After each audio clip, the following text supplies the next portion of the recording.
오늘 본문이 바로 그 말씀을 우리에게 들려주고 있는 겁니다.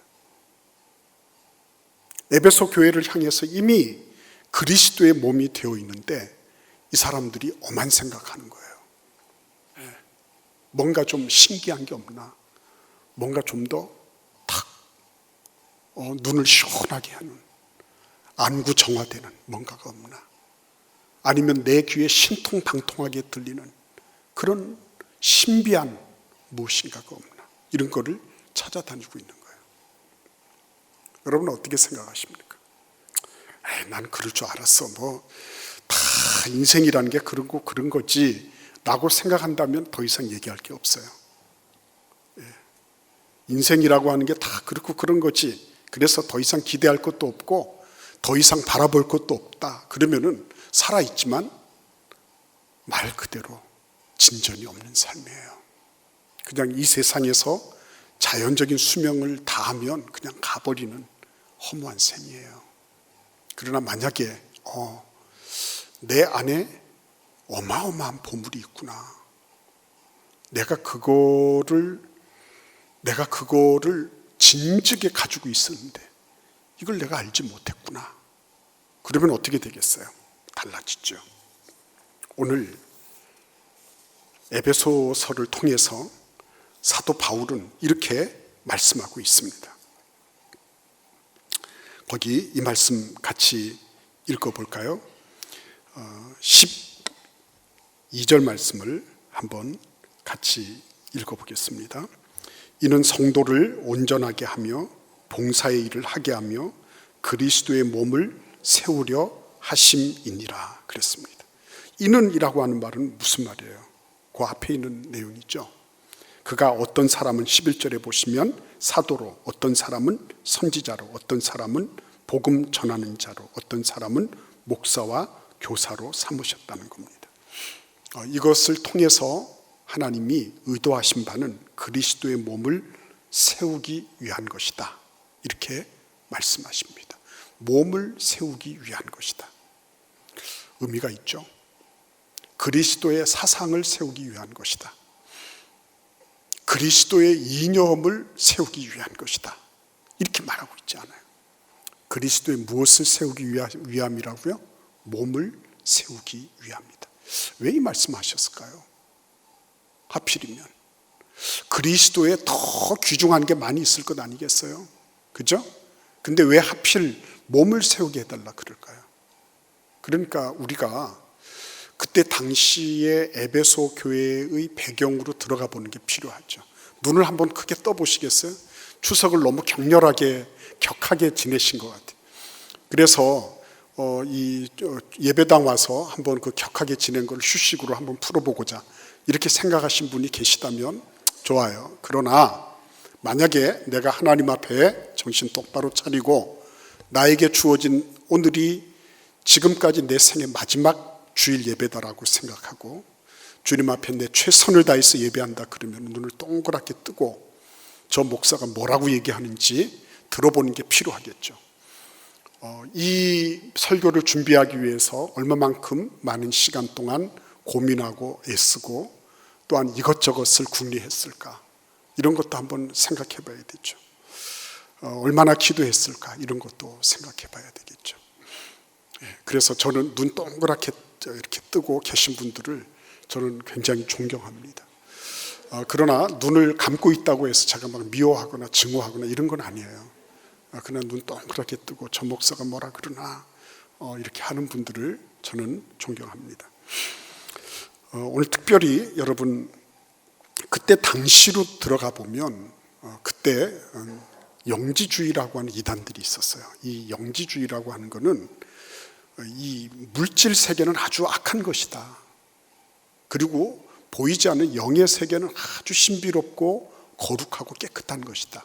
이런 이원론적인 사고방식을 가지고 있었어요. 그래서 이 몸이라고 하는 것도 굉장히 천박하게 생각했습니다. 그래서 몸이 지니고 있는 가치를 저거는 아무것도 아니야, 저거는 사라지고 없어져 버릴 거야, 이렇게 생각을 해서 아주 폄하하고 비하했어요. 그러다 보니 영지주의가 딱 맞부닥친 게 예수님이 몸으로 오신 것을 설명할 수 없게 된 거예요. 이게 뭐야? 예수님은 우리에게 말씀이 육신이 되어 우리 가운데 거하셨다 그랬는데 예수님이 육신이 돼서 오셨다. 그러니까 이게 뭐야 이게? 예수님이 그러면은 이렇게 사악하고 더럽고 추악한 물질 세계로 예수님이 어떻게 그 거룩하신 분이 오실 수가 있어? 이렇게 해서 이들이 빠져나간 곳이 영지라고 하는 거예요. 노스틱이라고 하는 거예요. 그게 뭐냐면 신비한 영적 지식을 자신들에게만 따로 예외적으로 주셨다는 거예요. 자기 추종자들에게만. 그렇게 해서 살짝 빠져나갔어요. 그러나 예수님은 그렇게 우리에게 오지 않으셨어요. 몇몇 아는 사람들에게만 영적 지식을 주시고 그렇지 않은 자들에게는 그냥 무지한 채로 내버려 두는 그런 분이 아니셨습니다. 우리 요한복음 1장 14절 말씀을 읽어보도록 하겠습니다.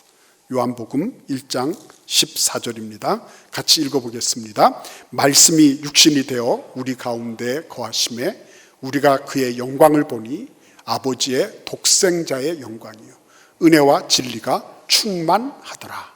아멘. 말씀이 육신이 되어 우리 가운데 거하신 거예요.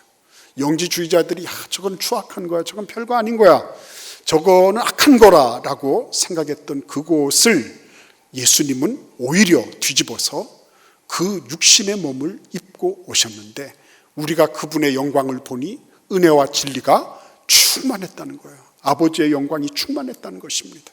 육신으로 우리에게 오신 예수 그리스도의 그 영광을 보니까 이거는 더 이상 이루 말할 수 없는 엄청난 은혜와 진리의 표상이었다는 거죠. 그래서 요한일서 1장 1절과 2절도 같이 읽어보겠습니다. 요한일서 1장 1절과 2절입니다. 같이 읽어보겠습니다. 이 말씀을 요한 사도가 똑같이 얘기를 하잖아요. 그런데 같이 읽을까요? 태초부터 있는 생명의 말씀에 관하여는 우리가 들은 바요, 눈으로 본 바요, 자세히 보고 우리 손으로 만진 바라. 여러분 여기 보시면 우리가 어떻게 눈으로 보고 귀로 듣고 그리고 손으로 만진 거예요. 시각, 청각, 촉각이 다 들어가 있는 거예요. 2절도 읽어볼까요?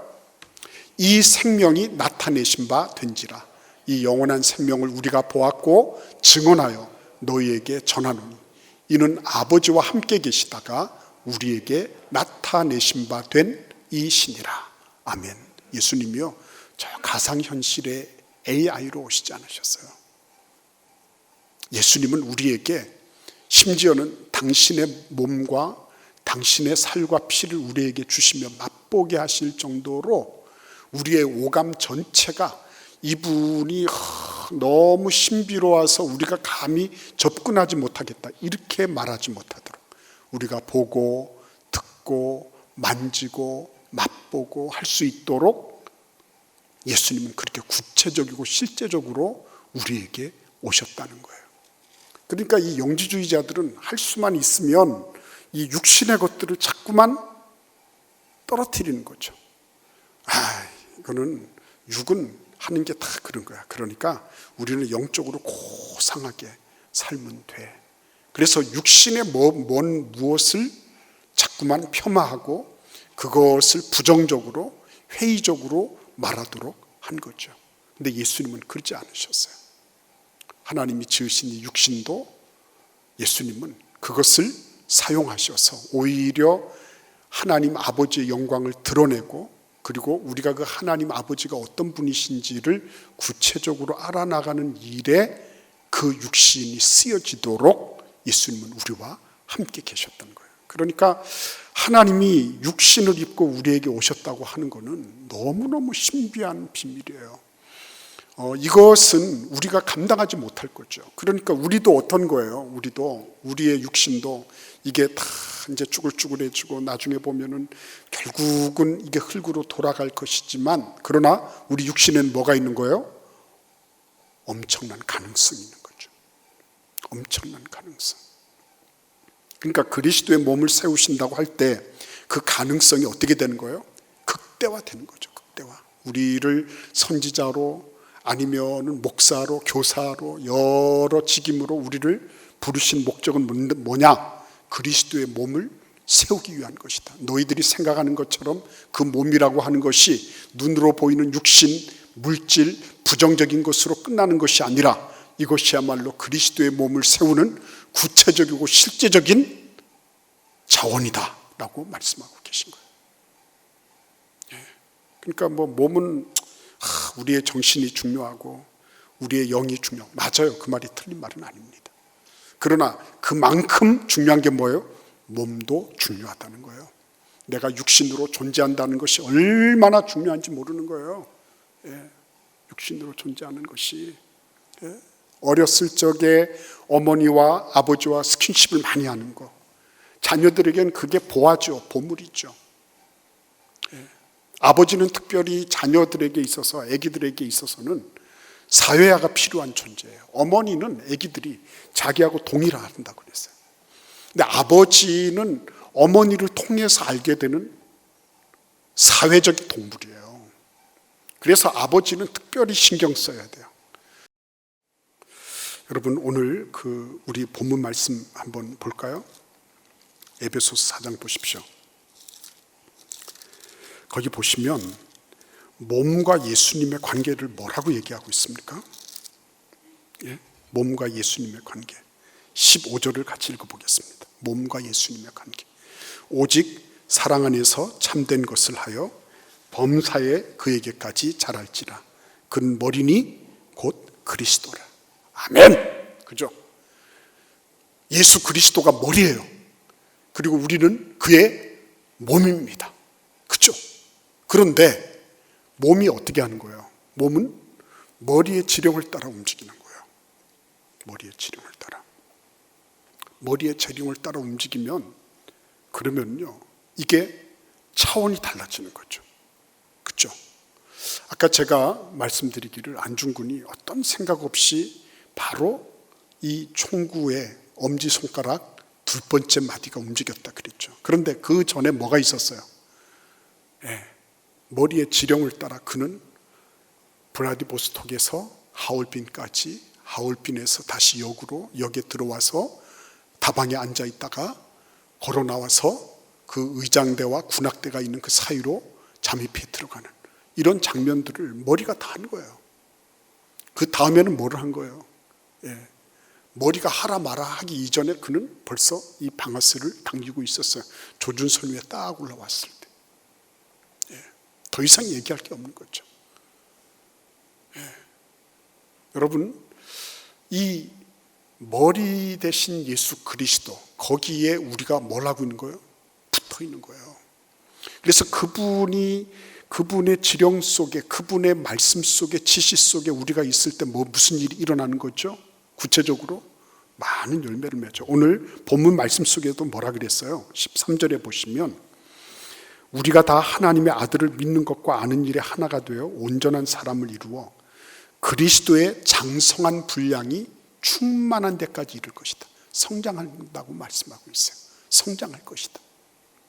여러분, 이게요, 예수 그리스도의 말씀을 따라 몸된 우리가 움직이기 시작하면 성장이 일어나요. 성장이. 그러니까 나는 믿음이 없습니다. 이게 겸양지사가 아니에요. 이 얘기는 거꾸로 뒤집어 보면 나는 그리스도의 머리 대신 그리스도의 말씀을 따라 움직여 본 적이 없습니다. 내가 어마어마한 가치를 지니고 있는 몸을 가지고 있음에도 불구하고 나는 그런 적이 없습니다. 그런 얘기죠.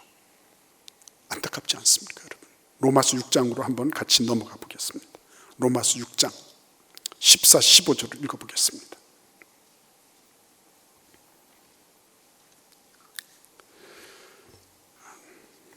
13절, 14절을 읽겠습니다.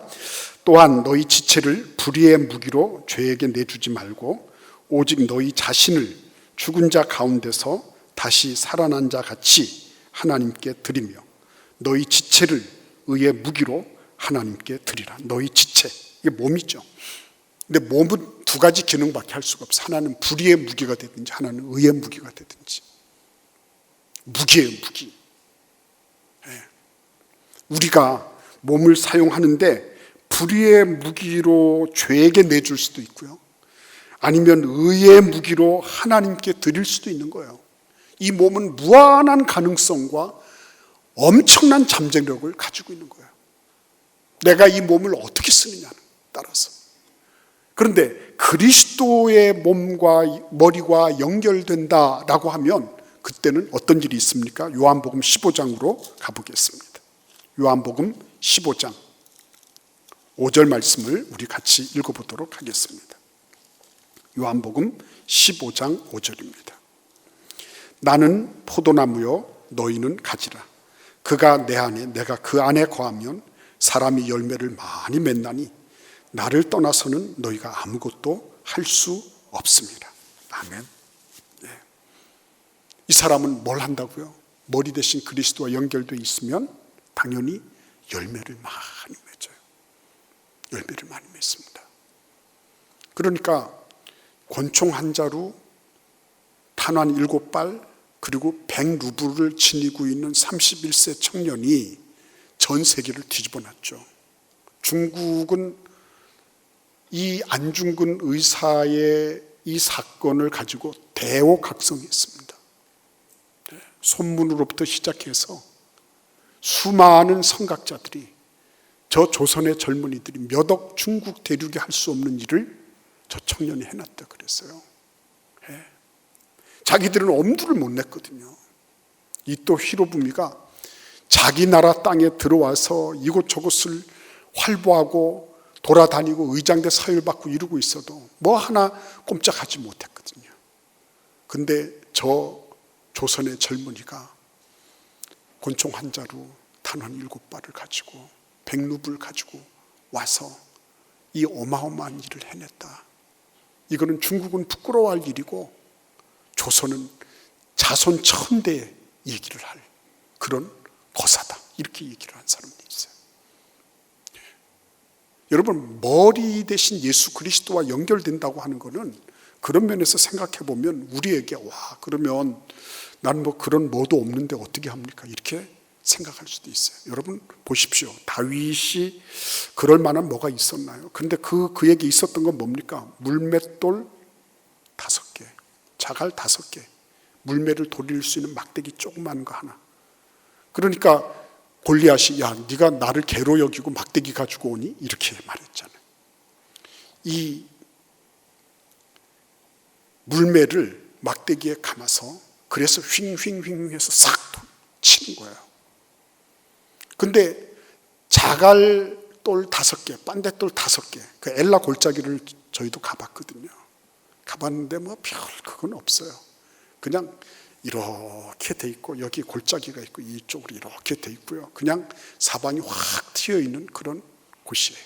근데 그곳에 냇가에 가서 반듯한 자갈돌 5개 모아가지고 그걸 가지고 골리앗을 친 거죠. 칠 때 여러분 무슨 생각했을까요? 일발필도 뭐 이런 거 얘기를 생각했을 수도 있겠죠. 그러나 중요한 건 뭡니까? 몸이 먼저 간 거죠. 몸이. 그때까지는 하나님의 인도하심 따라 갔어요. 그 다음에는 몸이 움직인 거예요. 몸이 움직여서 친 거죠. 예수님과 연관되어 있으면요, 그게 별거 아닌 것처럼 보여도 어마어마한 영향력을 미치는 거예요. 내가 비록 그거 별로 안 되는 거지만은 오병이어라도 예수의 이름으로 그것을 놓았을 때 그게 5,000명 먹이고도 남았다. 내가 지금 볼 때 이거 별거 아닌데 이거 해도 되겠나? 이거 해서 누가 알아주겠나? 그게 아니에요. 예수님과 연관되어 있는 그 일을 나의 몸으로 그것을 해내고 있다는 거는요, 그게 나에게뿐만 아니라 나에게는 성장을 가지고 올 뿐만 아니라 주변 사람들에게는 그게 선물이 되는 거예요. 그러니까 수많은 사람들이 내가 저렇게 할 수 있겠나. 안중근을 보면서 중국의 수많은 사람들이 생각한 거예요. 내가 저렇게 할 수 있겠나. 그런데 저렇게 할 수 있겠나. 그거는요, 딴 거 없어요. 안중근이 뭐 많은 복잡 다단한 생각을 가지고 온 게 아니었습니다. 그냥 나는 이토 히로부미가 더 이상 수많은 사람들을 죽이면 안 된다고 얘기합니다. 일본 검사에게 취조받으면서 그런 얘기했어요. 너 사람 죽이면 안 된다는 거 알고 있지? 너 천주교도가 사람 죽이면 되니? 그러니까 더 많은 사람을 죽이지 않도록 내가 죽인 거다 그랬어요. 이토 히로부미 때문에 수많은 사람들이 죽었기 때문에. 그건 아주 명료하고 단순했어요.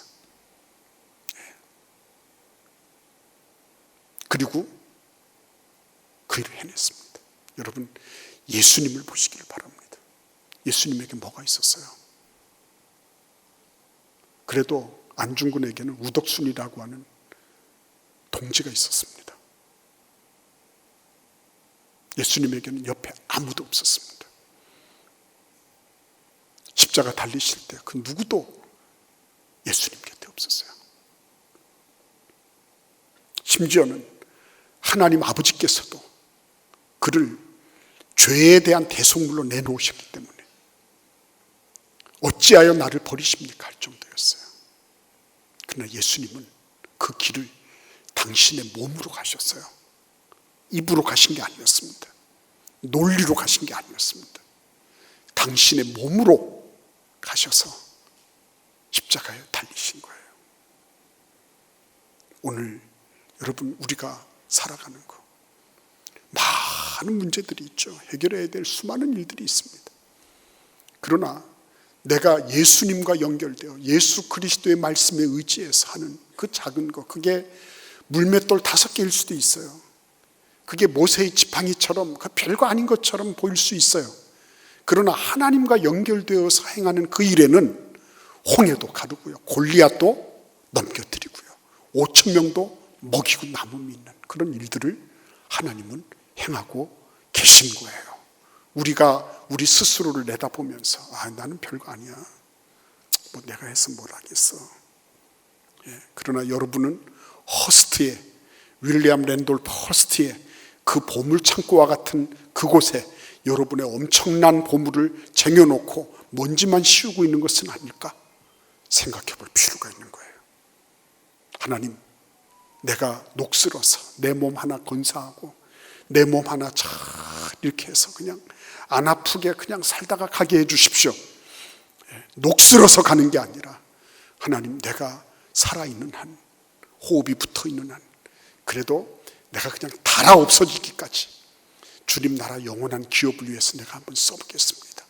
멋있잖아요. 그래서 그 스위스에 가면, 스위스 제네바 이런 데 가면 선교 본부가 많이 있었어요. 옛날에 그 선교 본부에 우리 한국 일행이 갔는데 어떤 분이 경비실 있는 데서 막 우편물 막 이렇게 편지 봉투를 막 이렇게 풀질하고 있더래요.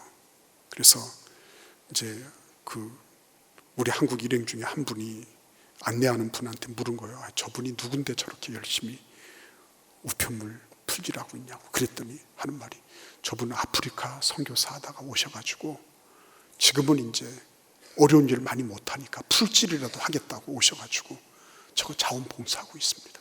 그랬대요. 멋있잖아요, 여러분.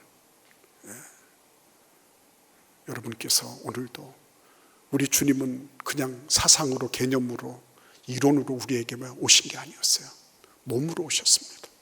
몸으로 오셔서 우리에게 그 모든 것들을 다 내어놓으시고 가셨어요.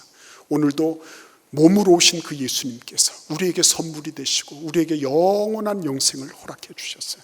여러분도 여러분은 어떤 누구에게인가, 여러분이 몸으로 그분에게 다가갔을 때 그분에게 힘이 되고 선물이 되고 하나님의 능력이 되는 그런 역사가 반드시 있게 될 거예요.